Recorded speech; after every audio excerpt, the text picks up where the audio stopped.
नमस्कार, आप देख रहे हैं हिंदू संगठनों ने आज एसडीएम को ज्ञापन दिया है। महामाया मंदिर पर मुस्लिम दुकानें नहीं लगेंगी, उन्होंने और जूता खाने का आरोप लगाया है। 90% आबादी हिंदुओं की है और उसके बाद भी इतनी और कुछ हद तक सोशल मीडिया पर यह देखा भी गया है। आप देख रहे हैं KL News 077 from tehsil Modinagar district Ghaziabad. रंगा गुब्बारा लगने भर से अरुण हिंदू की हत्या कर दी गई, जबकि पूरे भारतवर्ष का मुसलमान प्रत्येक वर्ष अरबों खरबों का व्यापार करता है, रंग गुलाल का, दीपावली पर व्यापार करता है, मूर्तियों का, तस्वीरों का।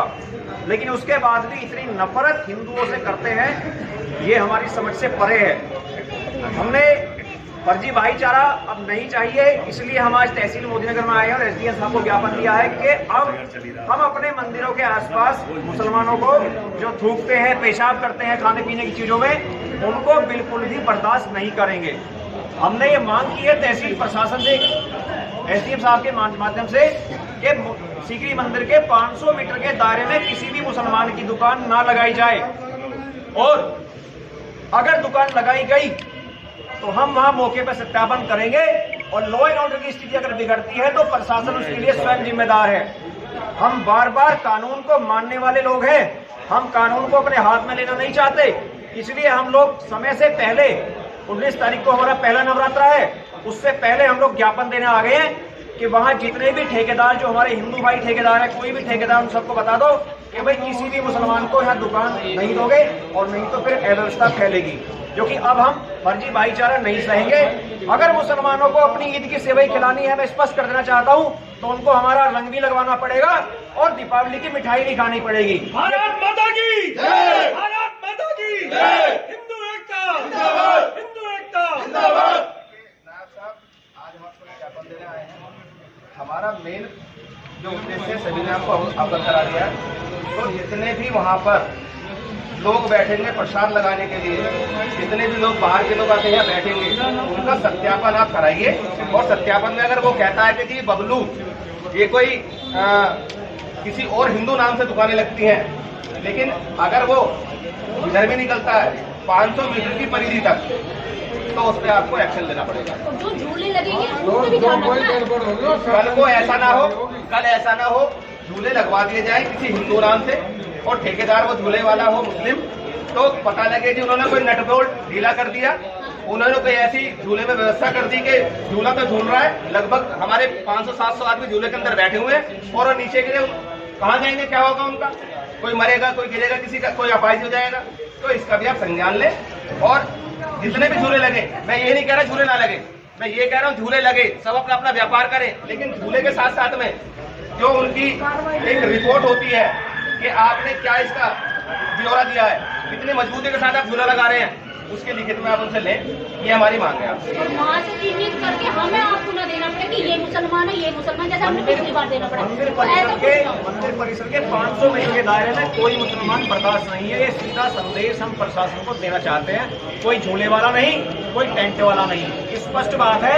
अपने मंदिरों से अब हम मुसलमानों को 1 रुपए का व्यापार नहीं कमाने देंगे। अगर मैंने पहले बता दिया, अगर उनको सेवई खवानी है तो रंग लगवाना पड़ेगा हमारी होली का, और उनको हमारी मिठाई नहीं खानी पड़ेगी पूजा की। ये दोगला भाईचारा नहीं चलेगी। ना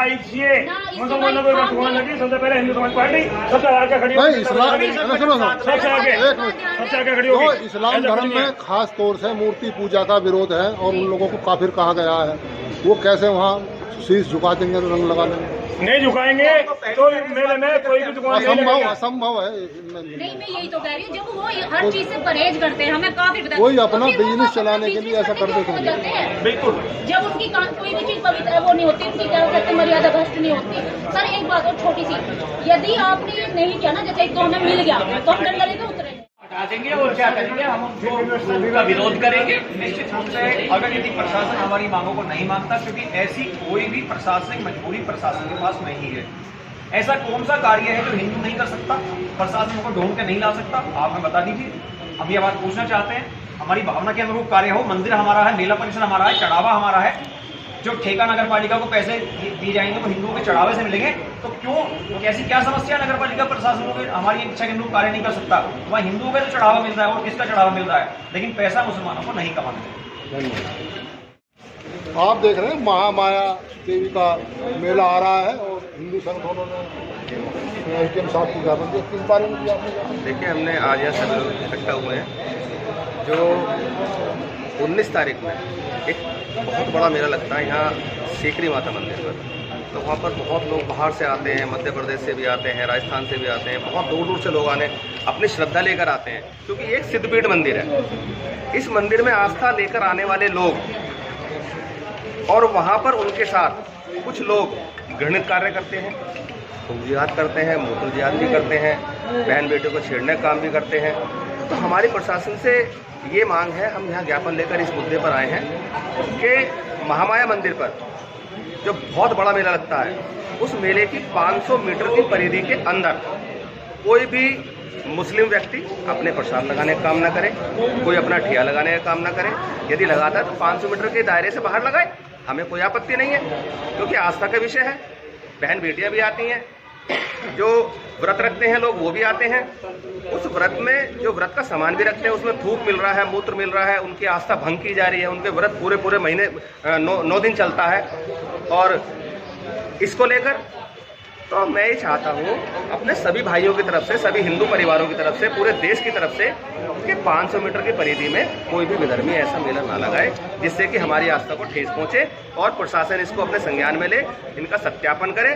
सत्यापन कैसे करना है? सत्यापन या तो प्रशासन अपने टीम को मजबूती के साथ रखे वहाँ पर, या फिर हमारे हिंदू संगठनों के कुछ लोगों को एसपीओ को बनाकर उन्हें मंदिर मेले में उतारा जाए, जिससे कि हम अगर कोई वहाँ दुर्घटना होने का विषय बनता है या हमें लगता है कोई विधर्मी है इस तरह से छुप के बैठा हुआ है, किसी और नाम से बैठा हुआ है, तो हम उसको सत्यापन करें, उसके बारकोड से देखें उसका क्या नाम है। तो यही चीज़ हम कहना चाह रहे हैं। हत्या हो रही है जी, आप क्या चाहते हैं खिलाफ? देखिए, तरुण की हत्या, क्योंकि ये हत्या हो रही ये बहुत बड़ी निर्मम हत्या हुई है। तरुण, जो खटीक तरुण कहते हैं हिंदू भाई, वो खटीक नहीं है, वो हमारा भाई है। इसका बहुत बड़ा दुख है हमें। एक माँ से पूछो, उस बच्चे को पाल पोस के 22 वर्ष का 23 वर्ष का करती है जब वो, तो कितनी कितनी यातनाओं से गुजरना पड़ता है। अपना पेट पट्टी काट के अपने बच्चे को पाल पोस के बड़ा करती है। एक पानी की गुब्बारे की, पानी की कुछ बूंदों ने उनका धर्म भ्रष्ट कर दिया। अरे ये तो हमारी आस्था के खिलाफ क्या क्या कदम उठाते हैं। एक पानी की बूंद से रही नहीं। अच्छा, मुझे आप एक बार बताइए, मैं आपके चैनल के माध्यम से पूछना चाहता हूँ कि जब ये हमारे मंदिरों के अंदर होली के पर्व पर, दिवाली के पर्व पर ये व्यापार करने काम करते हैं, गुलाल भी बेचते हैं, रंग भी बेचते हैं, क्या उनके हाथ उन रंगों में नहीं सनते हैं? उनके हाथ उन रंगों में नहीं सनते हैं? सनते तो हैं। तो एक पानी की बूंद अगर इन पे नहीं झिल रही है तो हमें भाई कैसे कहते हैं? ये हमें चारा बनाने का काम करते हैं। तो ये बहुत बड़ी निर्मम हत्या है। दिल्ली सरकार से हम लोग मांग करते हैं कि जितने भी लोग तरुण की हत्या में शामिल हैं उनको नामजद करके उनके खिलाफ 302 का मुकदमा लिखा जाए और उनको जेल पहुंचाने का काम किया जाए, फांसी देने का काम किया जाए। और जितने भी वहाँ लोग थे, चाहे वो हिंदू हैं, उनकी हिंदू सुरक्षा की जिम्मेदारी सरकार उठाए। रेखा गुप्ता जी हमारी वहाँ सीएम हैं दिल्ली के अंदर। मैं उनसे फिर निवेदन, आग्रह, प्रार्थना करना चाहता हूँ कि ऐसे विधर्मियों को जेल पहुंचाने का, उनका मुकदमा लिखवाने का काम किया जाए। उनका घर का ध्वस्तीकरण, जिस तरह से हमने देखा है कि बालकों योगी स्टाइल में कार्रवाई चाहिए, योगी स्टाइल में नहीं कार्रवाई चाहिए, योगी स्टाइल। देखिए, धर्म सुनिए, उसमें एक ही हुई है, बाकी लोग कहाँ हैं? 2 लोग पकड़े, आप कहते हैं हमने फांसी चढ़ा दी, हमने गोली मार दी, बाकी लोग कहाँ हैं? हत्या के एक आदमी ने नहीं करी है, वहाँ तो 50 लोग थे। 50 लोग तो उन पे कार्रवाई करे सरकार, दिल्ली सरकार क्यों नहीं करते? तो हमारी मांग है, दिल्ली सरकार से मांग है हमारी, इस तरह की कोई आगे घटना घटित ना हो। अपने आप को इस काबिल हिंदुओं को बनाया जाए, उनकी सुरक्षा कराई जाए। और मैं तो ये भी चाहूँगा कि हिंदुओं के घर घर में जहाँ लगता है, जहाँ भी लगता है, हिंदुओं के घर घर में जाकर, मैं वही मुद्दे पे आ रहा था। मैं चाहता हूँ जितने भी सक्षम लोग हैं जो हथियार खरीद सकते हैं, सबका लाइसेंस बनवाया जाए। अपनी सुरक्षा के लिए उनको शस्त्र रखने का वो दिया जाए, क्योंकि अगर हम शास्त्र उठाते हैं तो शस्त्र उठाना भी हमारा धर्म बन जाता है। तो कब तक अपने बच्चों को मरवाते रहेंगे? कब तक अपनी जान जोखिम में डालते रहेंगे?